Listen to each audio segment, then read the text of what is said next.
So here, just like the other workshops, it's divided into discussions and weekly assignments.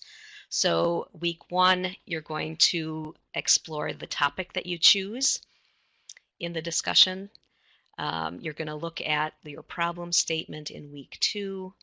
Moving on to in weeks 3, 4, and 5 in the discussion, you're going to submit a portion of your pre-proposal draft for, again, this one-on-one help with your writing. And then week 6 culminates in reflection and what your next steps are. In addition to these discussion components, I've outlined what the topic is each week in the pre-proposal. So from preparing to mapping out your study, you'll get help on library skills, drafting, responding to faculty feedback, and then week 6, becoming an independent scholar. So the assignments, which is the second component of each week, in week 1, you're going to look at your specific program requirements. Week 2, you're going to create a writing calendar for how you're going to get your work done. Moving on for week 3 in the library skills portion, your search strategy. There's some great advice on how to do effective searches. You're going to go back to your writing calendar and see if you need to revise it based on where you're at in week 4.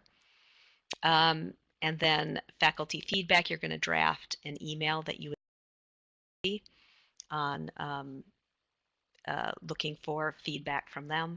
And then again, week 6 culminates in working toward becoming an independent scholar, and you have an annotated pre-proposal as the last assignment.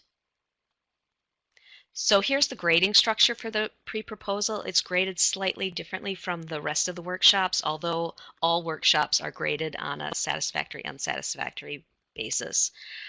Here, each discussion and assignment have specific points, and a grading rubric is used by your instructor.